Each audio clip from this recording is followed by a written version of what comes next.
నారాయణ సమారంభాం వ్యాసశంకర మధ్యమాం అస్మదాచార్య పర్యంతాం వందే గురు పరంపరాం. శృతిస్మృతిపురాణానాం ఆలయం కరుణాలయం నమామి భగవత్పాదశంకరం లోకశంకరం. శంకరం శంకరాచార్యం కేశవం బాదరాయణం సూత్రభాష్యకృతౌ వందే భగవంతౌ పునః పునః. దివ్యాత్మస్వరూపులైన ప్రియ ఆత్మబంధువులారా, మనం కొంతకాలంగా ఈ ఆధ్యాత్మిక ప్రవచనములను జరుపుకుంటున్నాము. ఇందులో భాగంగా ఈరోజు మన ప్రస్తావన ఏమనగా, యోగ సాధనలు ఎలా ప్రారంభించాలి, ఎలా అనుసరించాలి, ఎలా తరించాలి, సాధకులకు చక్కటి సమయపాలన అనగా ఏమి అనేటువంటి మొదలుగా గల అంశములపైన ఈనాడు మనకున్న పరిజ్ఞానములో ప్రస్తావన చేద్దాం. యోగ సాధనల కంటే కూడా ముందే మనం ఒక నిశ్చయానికి రావాలి. ఓర్పు, సహనము, పట్టుదల, వైరాగ్యం అనేటివి, వివేక వైరాగ్యం అనేటివి సాధకుడికి మొట్టమొదటగా ప్రప్రథమన ఉండవలసినటువంటి సుగుణములు. ఎవరేం చెప్పినప్పటికీ కూడా వెంటనే వాటిని స్వీకరించకుండా మన స్వబుద్ధితో ఆశతూసి అడుగులు వేసి ఈ ఆధ్యాత్మిక జీవన విధానంలో ఏ విధముగా మనము తరించాలి అనేటువంటి సూక్ష్మబుద్ధి ముందు సాధకులకు ఉండాలి. ఈనాడు సమాజంలో అనేకమైనటువంటి సాధనా మార్గాలు ప్రచారం లేకొచ్చాయి. గ్రంథాలు కూడా వేలు లక్షల కొలది గ్రంథాలు కూడా ప్రచారంలో ఉన్నవి. అయినప్పటికీ కూడా మరి సూక్ష్మబుద్ధి గలవారు, ఏకాగ్రత గలవారు, మంచి నిర్మలమైనటువంటి స్వబుద్ధి గలవారు ఈ సూక్ష్మార్థాలను గుర్తించగలరనే నేను మనవి చేసుకుంటున్నాను. యోగ సాధనలు అన్నీ కూడా కొత్తగా వచ్చినటువంటి మార్గాలేం కాదు. ఇవి సనాతన కాలం నుండి కూడా మన భారతావనిలో, మన భారతదేశంలో ఆచరించారు. చక్కటి సందేశాన్ని, నిర్వచనాన్ని మన సాధకులకు అందజేశారు. వారిలో ప్రప్రథమన ఈనాడు యోగ సాధనల యొక్క సాధన ఎలా చేయాలి, ఏ విధముగా ఆచరించాలి, తరించాలి అనేటువంటి ఉద్దేశ్యముతో మనము ఈ ప్రవచనాన్ని చేసుకుంటున్నాము. రామకృష్ణ పరమహంసే పరమ ప్రబల నిదర్శనం. రామకృష్ణ పరమహంస ఆచరించినటువంటి మార్గాలు ప్రశంసనీయము, ఆచరణ ఆమోదము. ప్రతి మానవాళికి కూడా, యావత్తు ప్రతి మనుష్యుడికి కూడా ఇవి కావలసినటువంటి సమాధానాలు అందులో దొరుకుతాయి మనకు. అయితే యోగ సాధనలు ఎలా చేయాలన్నారుగా, వీటికి సరైనటువంటి గైడ్ లైన్స్ కావాలి, సరైన గురువులు కావాలి. గ్రంథాలు చదివి ఏదో తొందరపాటుతో మనం ఆచరించినవేమి మంచిదే, కానీ ఫలితం రాదు.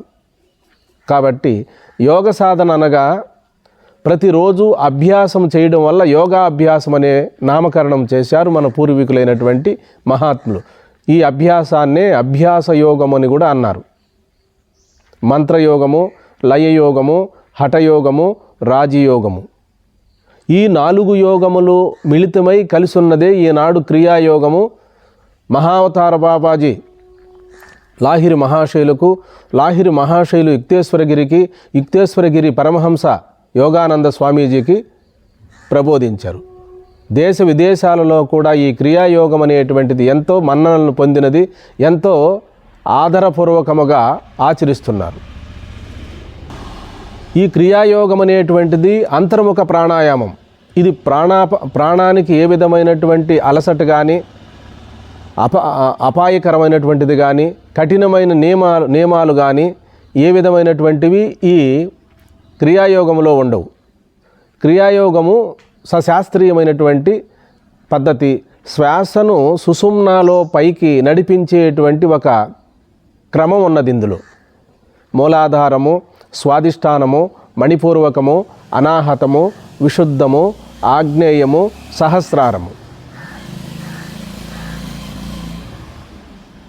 ఇవి మూలాధారం నుండి మెల్లగా ఆ ప్రాణశక్తిని, ప్రాణ తరంగాలను, ప్రాణ ప్రవాహాన్ని తీసుకుని మెల్లగా ప్రతి చక్రమునందును ఓం ఓం ఓం అంటూ షట్చక్రాలతో స్పృశిస్తూ భ్రూమధ్యము వరకు చేరడం. భ్రూమధ్యములో 6 సెకండ్ల పాటు నిలిపి మళ్ళా నెమ్మదిగా ఎలా తీసుకున్నామో అలాగనే వెనక భావస్ఫూర్తితో, భావనతో నెమ్మదిగా మళ్ళా మూలాధారానికి దిగడం. ఇలా 24 మార్లు కానీ 36 క్రియలు కానీ చేస్తారు. ఈ క్రియాయోగం అనేటువంటిది బాగా సిద్ధి పొందిన క్రియావంతుని ద్వారానే ఇది మనం నేర్చుకోవాలి, ఆచరించాలి. అయితే ఇక ఇలాంటి క్రియాయోగం లాంటివే పూర్వం మన మహర్షులు ఆచరించారు. కేవల కుంభకాన్ని ప్రాక్టీస్ చేశారు. మెల్లగా వాయువును ఉదరములోకి తీసుకోవడం, ఉంచుకోగలిగినంతసేపు ఉంచడము, నెమ్మదిగా మళ్ళా వదిలిపెట్టడం, మళ్ళా నెమ్మదిగా తీసుకోవడం, మరలా వదిలిపెట్టడం. ఇలా మాటి మాటికి నెమ్మదిగా, ఓర్పుగా, సున్నితంగా తీసుకోవడం వల్ల మనస్సు శ్వాసలో లయమవుతుంది. రేచక పూరిక కుంభకాలు లేనటువంటి కేవల కుంభకం ఏర్పడుతుంది. పరమహంస సచ్చిదానంద యోగీశ్వరులు వారు తమ యొక్క జీవ బ్రహ్మైక్య రాజయోగ సారామృతం అనే సద్గ్రంథములో ఈ అంశాన్ని శాస్త్రసమ్మతముగా పొందుపరిచారు, మనకు అందజేశారు. అయితే ప్రాణాయామం అనేటువంటి యోగ ప్రక్రియలు పలు రకములుగా ఉన్నవి. అయినప్పటికీ కూడా పతంజలి మహర్షి చెప్పినటువంటి ప్రాణాయామము ఒక పద్ధతిలో ఉన్నది.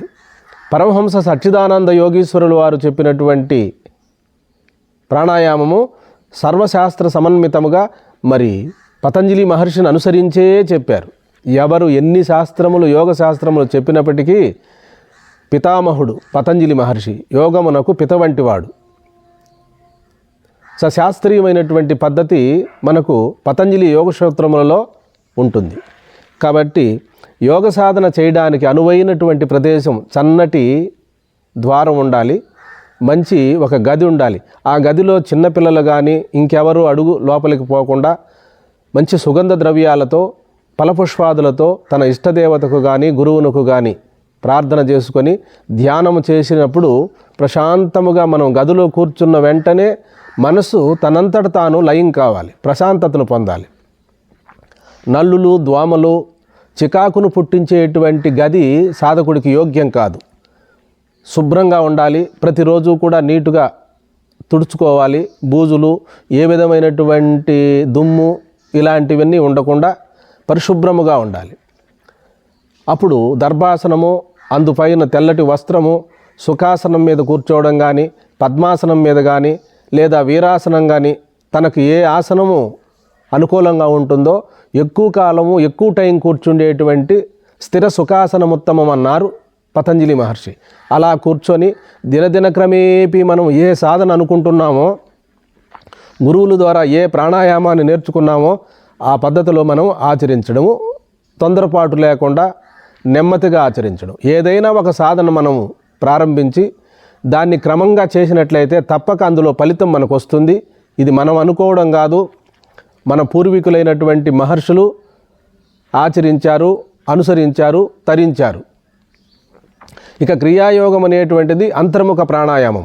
ఈ 4 యోగములు కలిసి ఉన్నటువంటిదే క్రియాయోగం. మంత్రయోగము, లయయోగము, హఠయోగము, రాజయోగము. ఈ 4 యోగములు కలిసి ఉన్నటువంటిదే క్రియాయోగము. ఇది 3 ఏళ్లలో కానీ, 6 ఏళ్లలో కానీ, 12 సంవత్సరములలో కానీ యోగసిద్ధి కలుగుతుందని చెప్పి పరమహంస యోగానంద స్వామీజీ వారు ఒక యోగి ఆత్మకథలో చక్కటి నిర్వచనాన్ని అందజేశారు. ఈ ప్రాణవాయువుకి పీల్చుకునేటప్పుడు చల్లటి ఆక్సిజన్ లోపలికి వెళుతుంది, బయటికి వదిలేటప్పుడు వేడి గాలి వస్తుంది. ప్రాణాయామము అనేటువంటిది తొందరపాటుతో చేసేటువంటి ప్రక్రియ కాదు, నాడీభేదం జరుగుతుంది. నాడీభేదం జరిగినప్పుడు జబ్బు చేసిందనుకోండి, తిరిగి మళ్ళా అంతటి యోగ పురుషుడు సిద్ధపురుషుడైన యోగుల ద్వారాను లేదా గొప్ప గురువుల ద్వారా మాత్రమే మళ్ళా నాడిని సగసేసుకోవాల్సి ఉంటుంది. ఇది బయట ఏ హాస్పిటల్లో కానీ ఏ వైద్యునికి కానీ బాగుకాదు. మళ్ళా తిరిగి నాడీ భేదం ఎట్లా జరిగిందో దాన్ని మళ్ళా సమన్వయపరచాలి. కాబట్టి తొందరపాటు లేకుండా మనము సాధన చేసేటప్పుడే ఒక నిర్ణయానికి రావాలి. అందుకనే రామకృష్ణ పరమహంసల వారు ఇంత కష్టతరమైనటువంటి అంశాలను సాధకులకు చెప్పలేదు. మీరు ఇష్టదేవత మంత్రాన్ని బాగా మననం చేసుకున్న, జపం చేసిన మీకు మూలాధారం అనేటువంటి కుండలిని ప్రబోధం కలుగుతుంది. షట్చక్రముల మీదుగా భ్రూమధ్యము చేరి మీకు అనుభవం కలుగుతుంది. కాబట్టి అనన్య భక్తితో మీరు ధ్యానం చేసినా కూడా సరిపోతుంది. కేవలం కొంతమేరకే ప్రాణాయామం చేసినా కూడా సరిపోతుంది. ప్రాణాయామం అనేది ఏమో పెద్ద శాస్త్రం కాదు. పరిపరి విధములుగా పరిగెడేటువంటి మనస్సును ఒక్క త్రోవకు తెచ్చి మనసుకున్న చాంచల్యాన్ని ఉడిగేటందుకు ఈ ప్రాణాయామం అనే ప్రక్రియ చాలా ఉపయోగకరంగా ఉంటుంది అని చెప్పారు మన పూర్వీకులు. కాబట్టి ఉపాసనా మార్గాన్ని కూడా రామకృష్ణ పరమహంస తాను ఆచరించి సమాజానికి బోధ చేశాడు. అలాగే స్వామి వివేకానందుల వారు కూడా అనేక శాస్త్రములన్నీ విచారించి చిట్ట చివరగా వారు కూడా సంపూర్ణమైన వైరాగ్యముతో గురువునందును దైవమునందును సంపూర్ణ విశ్వాసం కలిగి నేను అల్పుడను దుర్బలుడును అనేటువంటి అంశాలను పక్కన పెట్టి నా స్వరూపం పూర్ణస్వరూపము, నా స్వరూపం అనంత స్వరూపము, నేను అల్పుడును కాను, నేను పరమాత్మ స్వరూపుడినని సంపూర్ణముగా విశ్వసించమన్నాడు. కాబట్టి యోగ సాధన కంటే ముందే ఉండబడిన మనకు మంచి లక్షణాలు ఏమంటే ఓర్పు, సహనం, పట్టుదల, వివేక, వైరాగ్యం. వైరాగ్యము అంటే వెంటనే కొండ గుహల్లోకి వెళ్ళడము, తన వారినందరినీ వదిలిపెట్టి వెళ్ళడము కాదు. ఆ సత్య పదార్థమునందు శాశ్వతమైనటువంటి బ్రహ్మతత్వమునందు సంపూర్ణమైన మనసును ఉంచి స్థిరంగా విశ్వసించడమే వైరాగ్యం. వైరాగ్యము అంటే నశించిపోయేటువంటి వాటిని విడనాడి నశించని ఆత్మతత్వమును పరమాత్మతత్వము యందు దృష్టి ఉంచి స్థిరంగా నిలవడమే వైరాగ్యం. గురు శాస్త్రముల యందు సంపూర్ణమైన విశ్వాసమే వైరాగ్యం. కాబట్టి మనము రోజు కూడా ప్రాతకాలములో 4 గంటలకు లేవాలి. లేచిన వెంటనే గోరువెచ్చటి నీరును ఒక గ్లాసు తాగి కాలకృత్యములు తీర్చుకొని ప్రశాంతముగా మన గదిలో ప్రవేశించి మనము నెమ్మదిగా శ్వాసను గమనించాలి.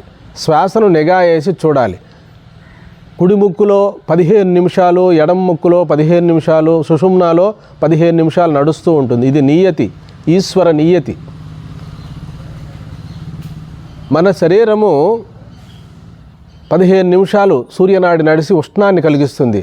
15 నిమిషాలు శీతలం అంటే చల్లటి గాలి. అంటే ఈ రెండూ కూడా సంయమనాన్ని మనకు సమన్వయాన్ని కలిగిస్తాయి. సమశీతోష్ణ మండలం మనది. అందుకనే మన శరీరంలో 98 డిగ్రీలు మాత్రమే వేడి ఉంటుంది. కాబట్టి ఈశ్వరుడు నియమించినటువంటి ఈ శ్వాస అనుసరించే మనం ఏ సాధనైనా చేయాలి. ఎడాపెడగా సాధన చేసినప్పుడు శ్వాస మారి కుడి ముక్కులో నడవలసింది ఎడమ ముక్కులోను, ఎడమ ముక్కులో నడవలసింది కుడి ముక్కులో మనం తెలిసి తెలియక చేసినప్పుడు నాడీభేదం కలుగుతుంది. నాడీభేదం కలిగినప్పుడు ఈశ్వర నియతి తప్పుతుంది. శరీరంలో ఏదో ఒక అనారోగ్యం ఏర్పడుతుంది. ఆ అనారోగ్యం మళ్ళా యోగ సాధనలు చేసి యోగశుద్ధి పొందిన వారి ద్వారానే మళ్ళా నాడిని సమన్వయపరుచుకోవాలి. శరీరంలో 72,000 నాడులు ఉన్నవి. ఆ నాడులలో ప్రాణశక్తి లోపలికి వెళ్ళడానికి కొంత అవాంతరం ఏర్పడి ఉంటుంది. నాడులలో మలమే ఉంటుంది అంటారు. అంటే కాలుష్యం ఉంటుంది. దాన్ని ప్రాణాయామం చేయడం వల్ల 3 మాసములు ప్రాణాయామం చేయడం వల్ల నాడీ శుద్ధి కలుగుతుంది. నాడీ శుద్ధి కలిగినప్పుడు ప్రతి నరములో కూడా ఈ ప్రాణవాయువు ధారాళంగా ప్రసరణ జరుగుతుంది. జరిగినప్పుడు సులభముగా మనకు ఎన్నెముకలో ఆ లోపల ఎనుక భాగంలో ఉండబడినటువంటి సుషుమ్నాలో ప్రాణశక్తిని మెల్లమెల్లగా అంచెలంచెలుగా ఒక్కొక్క కేంద్రమును దాటిస్తూ చివరగా సహస్రారం చేరుకున్నప్పుడు జీవాత్మ పరమాత్మల ఐక్యానుసంధానమే నిర్వికల్ప సమాధి. ఆ సమాధిలో కోట్లాను కోట్ల కర్మలు దహింపబడి జీవుడు శివుడవుతాడు, ఆత్మ పరమాత్మ అవుతుంది అని చెప్పి యోగ సాధనలన్నీ కూడా మనకు చెప్తాయి. అయితే ఉపనిషత్తుల్లోనే కొన్ని ఉపనిషత్తులు అద్వయ తారకోపనిషత్తు, యోగ కుండలినోపనిషత్తు, కైవల్యోపనిషత్తు ఇటువంటి కొన్ని ఉపనిషత్తులు సాకారాన్ని గురించి కూడా మనకు బోధ చేస్తున్నవి. కాబట్టి యోగ సాధనలన్నీ కూడా మన పూర్వీకులైన మహాత్ములు ఆచరించారు, కానీ వాటిని యుక్తియుక్తంగా ఆచరించారు. యోగసిద్ధిని పొందగలిగారు, జ్ఞానసిద్ధిని పొందారు, సర్వజ్ఞత్వంలో వారు మిగిలిపోయినారు. అందుకనే గడిచిన కాలంలో అంతటి మహాపురుషులు ఎవరైనా ఉన్నారా అంటే మధ్విరాట్ పోతులూరి వీరబ్రహ్మేంద్ర స్వాములు వారు యోగసిద్ధులు, జ్ఞానసిద్ధులు. అలాగే రామకృష్ణ పరమహంస కూడా యోగసిద్ధులు, జ్ఞానసిద్ధులు. వారు ఒకే పద్ధతిని అవలంబించలేదు. ఎవరికి ఏ విధమైనటువంటి జ్ఞానబోధ చేయవలెనో సాధకుని యొక్క అంతస్తును బట్టి రామకృష్ణ పరమహంస బోధన అందించారు. కేవలము నామస్మరణ చేసుకుంటే కూడా మానవ జన్మ తరిస్తుంది అన్నాడు. అలాగే ప్రార్థన చేసుకుంటే కూడా చాలు అన్నాడు. అలాగే అందరి యందు కూడా మంచి దయార్థ హృదయాన్ని అవలంబించుకొని ఆ భావనలో భావస్ఫూర్తిలో ఉండగలిగినా కూడా సరిపోతుంది అంటాడు. అందుకనే రామకృష్ణ పరమహంసల వారు పూజ కంటే నామము శ్రేష్టము, నామము కంటే భావము శ్రేష్టము, భావము కంటే మహాభావము శ్రేష్టము అన్నారు. అంటే మన పూర్వీకులైన యోగులు ఏ నిర్వికల్ప సమాధిని మనకు బోధించారో, యోగ సాధనలు చేసి ఏ యొక్క నిరాకార నిర్గుణమైనటువంటి ఆత్మతత్వాన్ని సాక్షాత్కరింపజేసుకొని నిర్వికల్ప సమాధిని పొందారో అదే అంశాన్ని ఇంకా కొంచెం కిందికి దిగి వచ్చి సమస్త మానవాళికి కూడా అర్థమయ్యే రీతిలో రామకృష్ణ పరమహంస స్వాములు వారు చక్కటి నిర్వచనాన్ని అందజేశారు మనకు. కాబట్టి సాధనలు గొప్ప కాదు, కానీ మన సంకల్పం గొప్ప. మన సంకల్పం వజ్ర సంకల్పం అయి ఉండాలి. నేను ఈ జన్మలోనే తరించాలి అనేటువంటి తీవ్రమైనటువంటి పరితాపం ఉండాలి. అటువంటి పరితాపం ఉన్నటువంటి వారికి ఈ క్షణమే వారు ముక్త స్వరూపులు. అన్ని సాధనలు ఉన్నప్పటికీ కూడా తనలో ఆ వైరాగ్యము, ఆ యొక్క పట్టుదల లేనప్పుడు సాధనలు ఫలితాన్ని ఇవ్వవు. అందుకనే మహర్షి మలయాళ స్వాములు వారు మహావాక్యములు ఎవరికి ఫలితాన్ని ఇస్తాయి అంటే సాధన సంపత్తి కలిగి వైరాగ్యం ఉన్నటువంటి వారికి మాత్రమే బ్రహ్మానుభవము వస్తుంది. లేదంటే కేవలము మందవైరాగ్యం ఉన్నటువంటి వారికి ఎన్ని పర్యాయములు మహావాక్యములు గురువుల ద్వారా శ్రవణం చేసినప్పటికీ వారికి సరైనటువంటి అంకిత భావము లేని కారణం చేత, సూక్ష్మబుద్ధి లేని కారణం చేత, వైరాగ్యము లేని కారణం చేత, సాధన సంపత్తి లేని కారణం చేత ఎన్ని పర్యాయములు మహావాక్యములు గురువు ద్వారా శ్రవణం చేసినప్పటికీ, సద్గ్రంథములు శ్రవణం చేసినప్పటికీ సాధనగానే మిగిలిపోతుంది, కానీ ఆత్మోన్నతి కలుగదు అంటాడు మహర్షి మలయాళ స్వాములు వారు. భగవాన్ రమణ మహర్షులు వారు ఏమంటారంటే, తడిసిన కట్టెలు మండుకోవడం ఎంత టైం పడుతుంది, దూది రగులు కొనడానికి ఎంత టైం పడుతుంది. ఉత్తమ సంస్కారములు కలిగినటువంటి వారు దూది వంటి వారు, మధ్యమ సంస్కారము కలిగినటువంటి వారు తడికట్టెలు వంటి వారు అని చెప్తాడు. కాబట్టి ఇవన్నీ కూడా మన పూర్వీకులైన మహాత్ములు ఆచరించారు, అనుసరించారు, తరించారు. సమాజానికి ఒక చక్కటి సందేశాన్ని, నిర్వచనాన్ని మనకు అందజేశారు. మనమే గందరగోళం చేసుకుంటున్నాం. ఈరోజు ఎవరో చెప్పారు యూట్యూబ్లో ఆ సాధన చేస్తాం, రేపు ఇంకొకరు చెప్తారు ఆ సాధన చేస్తాం. ఈరోజు ఈ గ్రంథం చూస్తాము, ఈ గ్రంథం బాగుంది అనుకుంటాం, రేపు ఇంకొక గ్రంథం ఎవరో మన స్నేహితుడు చెప్తాడు, ఆ గ్రంథాన్ని చూస్తాం. ఇట్లు పలు రకములైనటువంటి మనస్సును మనం పెట్టుకోవడం వల్లనే మనకు ఒక్క సాధన యందు మనస్సు స్థిరంగా నిలవలేకపోయింది. మానవుడు ఆశాజీవి. అలా అన్ని గ్రంథములు చూడడం తప్పేం లేదు, అందరూ చెప్పే ప్రవచనాలు వినడం తప్పేం లేదు. మనకేం కావాలో అది తీసుకొని మనం తరించాలి. కాబట్టి మనకిప్పుడు అనేకమైనటువంటి సాధనలు ప్రచారం లేకొచ్చున్నాయి. వాటన్నిటితో మనం తరించలేము. ఏ ఒక్క సాధనైనా మనం పట్టుదలతో ఆచరించినప్పుడు తప్పక మనకు అనుభవం కలుగుతుంది. కాబట్టి ఈ ధ్యానయోగం అనేటువంటిది కానీ, మంత్రయోగం అనేటువంటిది కానీ, లయయోగం అనేటువంటిది కానీ రాజయోగం అనేటువంటిది కానీ ఈ యోగాలన్నీ కూడా అభ్యాసముతో కూడుకొని ఉన్నవి. అందుకనే యోగము అంటే ప్రతిరోజు అభ్యాసం చేస్తాం కాబట్టి దాన్ని యోగమని కూడా అన్నారు. యోగము అంటే కలయిక అన్నారు. యోగము అంటే నిశ్చలంగా కూర్చోవడం అని చెప్పారు. అనేకమైనటువంటి పర్యాయ పదాలు ఇచ్చారు మనకు యోగ సాధనలు. యోగ సాధనలు అంటే కొంతమంది మరి నిరంతరము కనురెప్పలు వార్చకుండా పైకి చూస్తారు కొందరు, అలాగే ముక్కు చివరన చూస్తారు, అలాగే భ్రూమధ్యమున, ఇట్లా యోగ సాధనలన్నీ పలు రకాలుగా ఉన్నవి. ఈ పలు రకాలుగా ఉన్న యోగ సాధనల్లో అత్యంత సులభమైనటువంటి యోగ సాధనములు అనులోమ విలోమ ప్రాణాయామం. ఇది కూడా యోగ సాధనే. శ్రీకృష్ణ పరమాత్మ 18 అధ్యాయములలో యోగము అని చెప్పాడు. అంటే సమ్యక్ దృష్టి సాంఖ్య విచారణే యోగం. 24 తత్వములు, 24 తత్వములకు 25వ వాడు జీవుడు, 26వ వాడు పరమాత్మ అని చెప్తారు. 96 తత్వములతో కూడుకున్నది శరీరము. కాబట్టి ఇవన్నీ కూడా నశ్వరములే, దృశ్యములే, వాటిని తెలుసుకుంటున్న సాక్షినే నేనని చెప్పి ఈ 24 తత్వములకు సాక్షిగా ఉన్నటువంటి తన స్వరూపాన్ని, స్వస్వరూపాన్ని అనుభవానికి తెచ్చుకొని సూక్ష్మములో మోక్షం అన్నట్టుగా ఎవరు ఎన్ని సాధనలు చెప్పినప్పటికీ కూడా అవన్నీ కూడా మనము త్రోసిపుచ్చక మనకేది కావాలనో అది మనము అనుభవానికి తెచ్చుకోవాలి. అవకాశం ఉన్నటువంటి వారు సాయంత్రము 4 గంటలకే ధ్యానం చేసుకోవచ్చు. ధ్యానానికి కూర్చుండేటప్పుడు ఎటువంటి స్వల్పమైన ఆహారం కూడా మన కడుపులో ఉండకూడదు, ఉదరములో ఉండకూడదు. కాబట్టి ఏదైనా దాహం వేస్తే కొద్దిపాటి ఒక హాఫ్ గ్లాస్ నీళ్లు తాగాలి. నీరు తాగితే సరిపోతుంది. అదేవిధంగా ఆహారం కూడా మితంగా ఉండాలి. మితాహారము, దైవార్పితాహారము, న్యాయార్జితాహారం. ఆహారం కూడా సాత్వికంగా సత్వగుణాన్ని అభివృద్ధి పరుచుకునే దిశగా మనం ఆహారం తీసుకోవాలి. పండ్లు, ఆకుకూరలు, సిరుధాన్యములు, పప్పుధాన్యములు ఇలా తీసుకుంటూ తగు మాత్రము దేహాన్ని పరిశుభ్రం చేసుకోవాలి. ధాతు శుద్ధి కలగాలి. సత్వగుణం అభివృద్ధి జరిగినప్పుడు ఆత్మవిచారణకు సులభం అవుతుంది.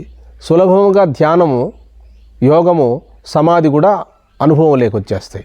కాబట్టి ఎవరేం చెప్పినప్పటికీ కూడా మన స్వబుద్ధితో మనం ఆలోచించి నిజంగా నేను తరించాలి అనేటువంటి పట్టుదల, మన ఇష్టదేవత యందు సంపూర్ణమైన శరణాగతి ఉన్నప్పుడు తప్పకుండా మనం ఒక్క సాధన ద్వారానే మనం తరిస్తాం.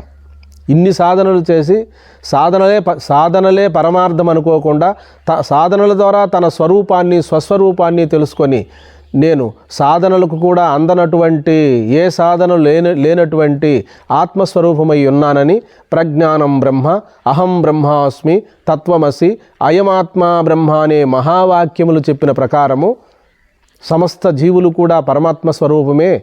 మహావాక్యములు ఈ జీవుడు సాక్షాత్తు బ్రహ్మమేనని చెప్పి బోధిస్తున్నాయి. అట్టి అనుభవాన్ని నేను ఏనాటికైనా, ఎన్ని జన్మలకైనా పొందాలని స్వానుభవంలో గడించడమే జీవిత పరమార్థం. ఆ దిశగా మనం అడుగులు వేస్తూ నమ్రత భావనతో, ఓర్పుతో చక్కగా అందరూ చెప్పే విషయాలను కూడా మనం విశ్వసిస్తూ అందులో ఉన్న సారాంశాన్ని మనం గుర్తించి శాస్త్ర ప్రామాణికమైనటువంటి బోధలు మనకు ఏ గురువులు బోధిస్తున్నారు అనేటువంటి శాస్త్రసమ్మతమైనటువంటి అంశాలను జగద్గురు శంకరాచార్యులు వారు ప్రబోధించినటువంటి ప్రస్థానత్రయ భాష్యాన్ని, పతంజలి మహర్షి బోధించినటువంటి యోగసూత్రములను, ఇటువంటి గ్రంథాలలో ఉన్నటువంటి సారాంశాన్ని మనం అనుభవానికి తెచ్చుకొని ఇప్పుడే ఇక్కడే ఈ జన్మలోనే తరించిపోవాలని కోరుకుంటూ సర్వే జనాః సుఖినో భవంతు, లోకా సమస్తా సుఖినో భవంతు. హరి ఓం.